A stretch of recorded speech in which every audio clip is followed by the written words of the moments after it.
Hey everybody, how are you? This is Doug Cohen. I'm here at Frameable Faces Photography, which is my studio, and I am your host today for Ask the Attorney here on Mark Mandell's Attorney at Law Facebook page. And we are live. We're going to do this every Monday at noon, where we can talk a little bit of law, have a little bit of fun, answer a few questions, and cover various topics of law that Mark handles. And with that said, I'm going to bring Mark in.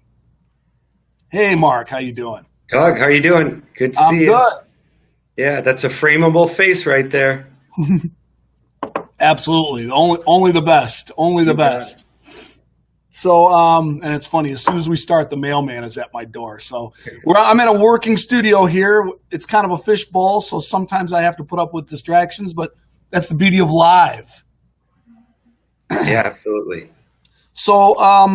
So Mark, let's talk a little bit. I'm gonna hand you kind of the baton here and kick this off for our first show and talk a little bit about how you and I reconnected and kind of how this all came about. Perfect. Well, it was great seeing you. I mean, Doug and I went to high school together. I knew his brothers growing up, and I'm on Facebook. I predominantly stalk. I don't post, and in any event, I've never advertised as an attorney. It's always been word of mouth. And I came across some of Doug's posting on his frameable faces, and that he, you do these seminars for social media. So given that I was somewhat social media illiterate, I gave you a call.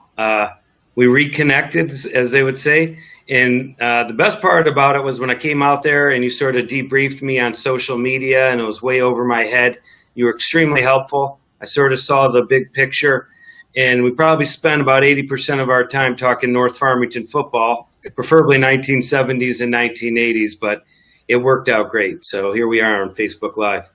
Yeah, well, and that's the beauty, I think, of social media in general, is it allows you to reconnect with people that you want to reconnect with. You know, a lot of people are like, social media, I don't want everyone to know what I'm doing, but, I would want you to know what I'm doing, because we hadn't really been in as close a touch as we probably should have been. We'd connected here and there over the years, but now look at this, we're collaborating together. And as you said, I think once we got together, it was like we were back in the weight room in 1986, right, shooting the breeze and talking North Farmington football. And now we're talking business. So, yep. And here we go. We have somebody in the room already. This is a historical moment.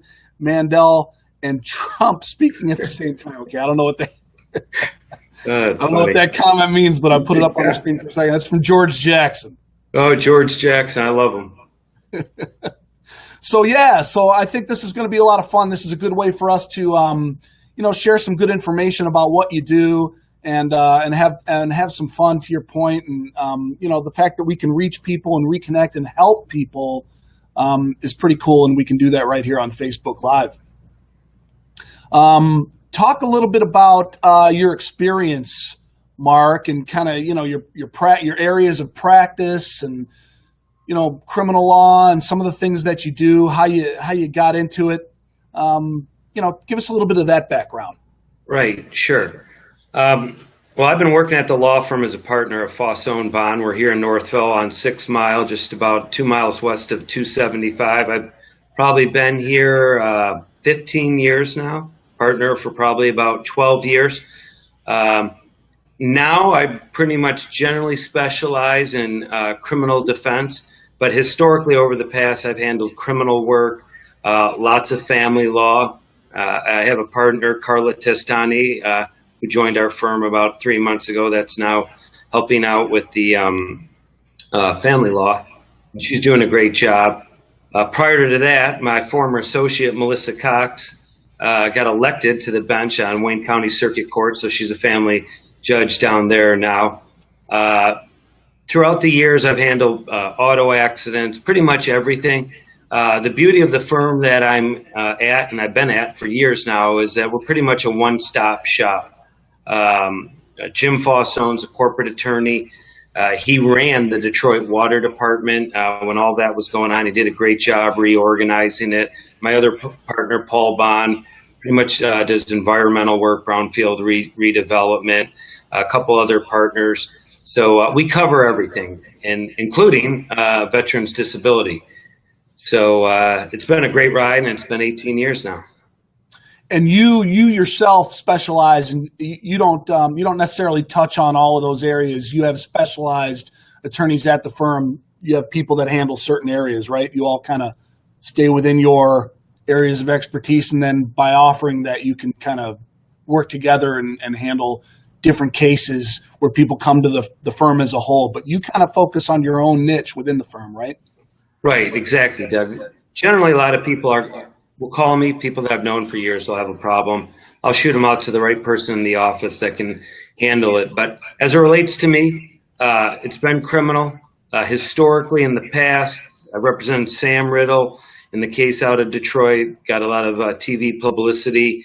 The Allen Park movie studio case, the Thad McCotter voting fraud case, all in the world of criminal.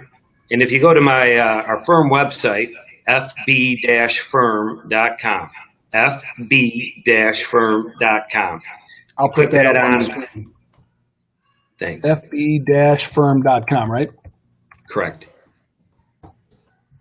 So if you go to the firm website, you can see all the areas that we cover. And if you come down to the criminal and click on the criminal, you'll see that there's, generally speaking, 5 areas of law that I concentrate on.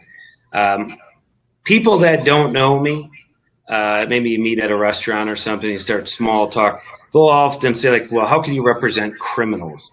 And I think that word criminal is a misnomer. 95% of everybody that I've represented over the years are good people that have made bad mistakes. So again, if you go to the firm website, fb-firm.com, and go to criminal, I broke it out into pretty much the 5 areas that crimes really originate from. And the first one being alcohol. I coach here in Northville. I've been the JV football coach at the high school for about 15 years now. And, sure enough, every year a senior somewhere in the school will get a minor in possession. Starts off with MIPs, open intoxicants, and then you get your standard drunk driving, second drunk driving offenses, all the way up to third drunk driving offenses. When people have been drinking for 30, 40 years, it's not uncommon on our side of the ledger to see people being charged with felonies. So on the firm website, I put every criminal statute basically in the alcohol category that you could be charged with, so you can know the penalties, the fines, and what's associated with that. From alcohol, if you just go through the site, you'll see that there's marijuana crimes. Obviously, now there's a ballot initiative. I just spoke on it. I gave a speech over on the east side against the legalization of marijuana, but that's for people's own everybody has varying opinions on that. Already medical marijuana to a certain degree is legal. Where that goes, that'll be up to the voters. But we do get a lot of possession of marijuana charges. Unfortunately now, and I think you're really seeing it. You see it on Fox News. Maybe even this morning in the Free Press or News, there was an article about opiates. Opiates, in essence, is code for ultimately heroin addiction. And you're seeing out here in western Wayne County, western Oakland County, heroin is an epidemic with our youth now. And it used to be that 10 years ago, never hear about anybody being charged with heroin. When we grew up, it was such a bad word. Didn't know anybody that did it. You thought they would be down and out. But when you look at heroin now, it's spread out. It's everywhere, and it's destroying life. So it's amazing to me. It's amazing to me that's actually, it's such a scary thing. And to your point, like when we were younger, it'd be the type of thing that you would never, I never heard anything about it, never heard anybody doing it, never heard even rumor wise, somebody, it wasn't even something that was ever discussed. And that's such a scary drug. So not that any narcotics aren't scary to a degree, but geez, it's unbelievable to me. And I think that's a topic that we will definitely tackle on one of our future shows here, just to talk about, some of the things that you see and maybe some of the things people need to be aware of, because I think that's one of the things that, just because you see a lot of things that the average person probably doesn't see when you handle the cases that you handle. And I think that's something that could really be helpful to people is just to kind of hear your take on what's going on and what people can do to be aware and to help. Because I think that's probably largely your role as a counselor, right? I mean, yeah, Doug, that's a great question. Again, people approach me and say, well, how could you represent somebody that's a criminal?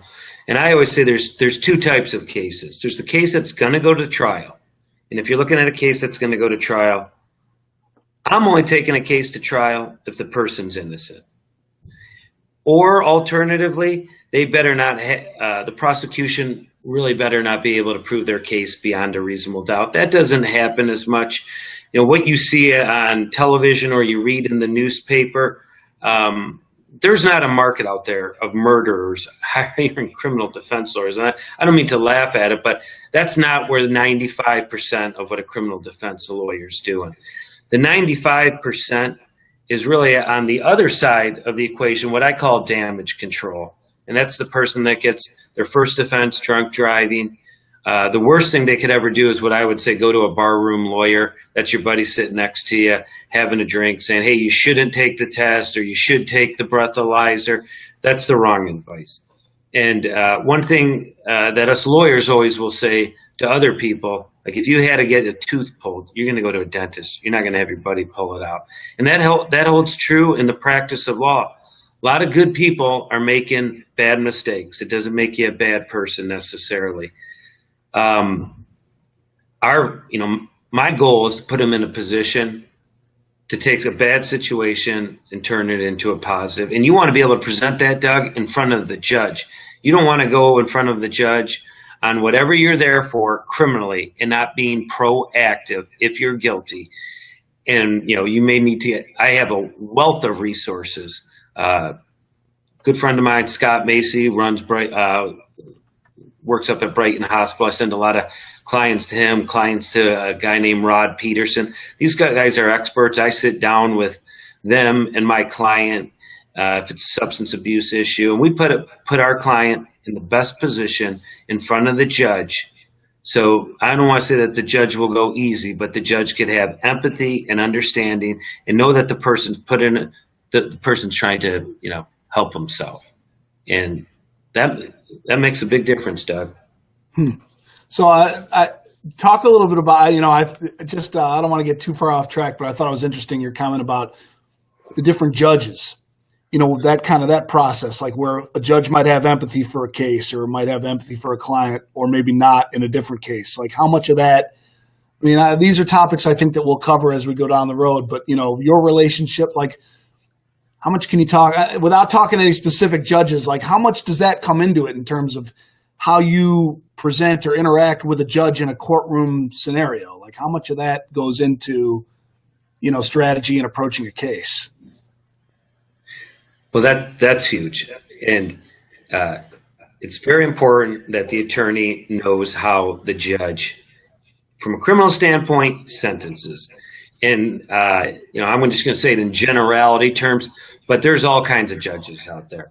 There's judges in Oakland County that on a first offense, drunk driving with maybe like a .12, you could be looking at 21 days in jail.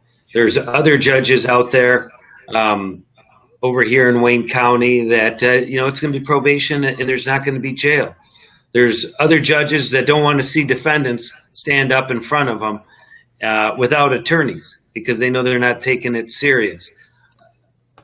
Interesting. Basically, across the board, there's not too much deviation, but there are judges out there that are on the far right end of the spectrum, and there's judges out on the far left end of the spectrum. And, whether it's me or another lawyer, it's very important that lawyer knows who the judge is, how the judge rules. Sometimes you get clients that want to get up there and talk too much and in essence sort of make excuses for their action when I know that the judge just wants to hear guilty and I'm sorry. Gotcha. And that holds true, and Doug, that holds true with prosecutor offices. Here in southeast Michigan, you've got Oakland County, Wayne County, Washtenaw County, Monroe, all fair prosecutors' offices, but they definitely handle same crimes a little differently, and so do the judges. That's interesting. It's good to know. Yeah. Hopefully I won't have to worry about it myself. You're not a guy that I would want to have to call. Right. Okay, so let's change gears really quickly and talk about this new video that I know you have that you've had produced that's going to be going live in public here shortly. Let's talk about that a little bit. All right. Well, I have to, full disclosure, there could be a little airbrushing in the video, Dougie, but it did come out good. But you were helpful in the thought process behind the video as we were talking about social.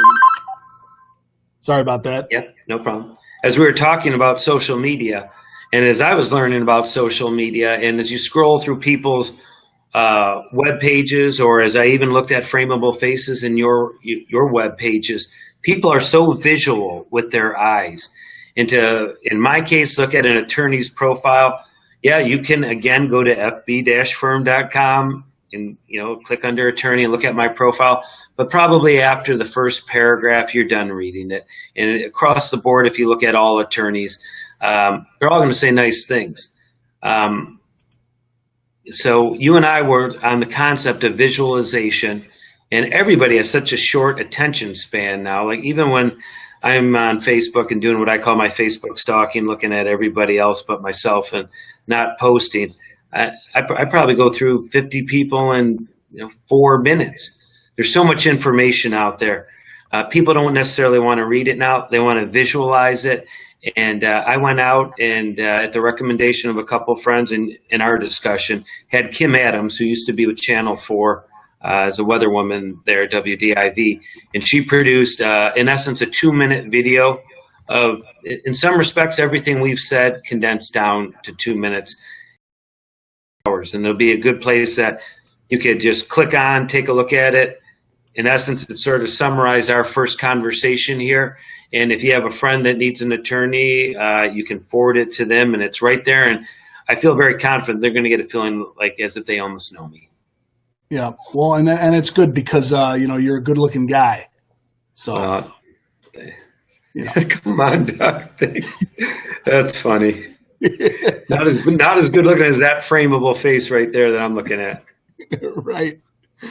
All right. Well, we've definitely had some people here live in the broadcast. I can see there's a handful, so I just put that up on the screen. If somebody has any questions, that would be great. Otherwise, this will be up on replay, so you can watch this throughout the week. And this was more or less the pilot episode, so to speak. But I think going forward, we should we're going to plan on having specific topics that we'll tackle and talk a little bit about from week to week, and these will be available on Mark's Facebook page, and we'll also plan on uploading them to a playlist so that they're all in one spot on the YouTube channel as well. So you can find Mark on YouTube as well, and you can also follow Mark on Twitter, and we'll put all of that information in the comments so that you can link up with him wherever you might be hanging out on social media or wherever you might want to connect with Mark.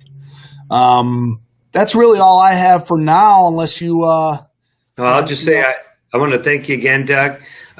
Your photo studio is up there in West Bloomfield at what is it, 14 in Orchard, or is it 15? We're at Maple and Orchard Lake Road, so Frameable Faces Photography, that's where I'm broadcasting from. It's in the Orchard Mall on the northeast corner of Orchard Lake and Maple Roads, and we actually do part of how this the genesis of this came about was updating your headshots.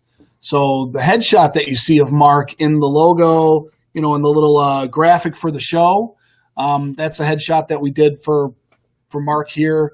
And Allie didn't even airbrush it, did she? No, there was very very minimal retouching. That's funny. Very minimal retouching. There was a little bit of retouching, but not too much. Oh wait, here we go. We have a question here from George Jackson. Our administration has a new plan for the war on drugs. How much will this help with the epidemic we are facing in our country? Doug, that's a great question. And George, this Thursday, I'll be speaking up at the Capitol on behalf of an organization called United to Face Addiction. I think they're expecting 3,000 to 4,000 people. It's a big rally. It's on the step of the Capitol. Quite honestly, I'm going to find out a lot of information, the counselors, the therapists, Again, I mentioned earlier people like Scott Macy or Rod Peterson, people that are on the front lines, opiate. I find it. I expect to learn a lot about what the administration's plan and state legislators' plans are this Thursday, because I'll be up there speaking on a couple of topics. Awesome. And I think, I'm not 100% sure, but on my end, it looked like there might have been a little bit of issue with the connection while you were giving that answer. So if you cut out a little bit, just really quickly, just repeat about where and when where you're going to be speaking, and then just in case, because I'm not sure we were able to hear it. All right, Doug. I think you're cutting out, but again, and thank you. Yeah, we're both cutting out right now. Huh.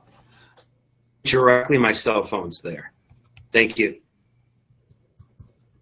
Yeah, I don't know. We're cutting out a little bit here, Mark. Can you hear me right now? Because I'm going to wrap this up. As long as you can hear me.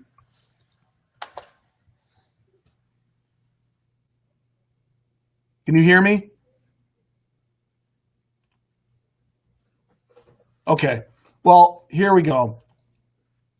Sorry about that. Apparently, we're having a little bit of technical difficulty at this point. So I think we're going to go ahead and end the broadcast this time around. But thank you for tuning in. And as Mark said, he will be speaking. If you go to his YouTube channel, which I'll put in the comments, there is a playlist there also where anytime Mark has a public speaking engagement and we have some footage of it, we'll be posting it there as well. So feel free to make any comments afterwards, because this will be up in the feed on the Mark Mandell page. This doesn't disappear. And join us next Monday, same time on Mark's page at noon for Ask the Attorney. Thanks for tuning in, everybody. See y'all later. Have a great week.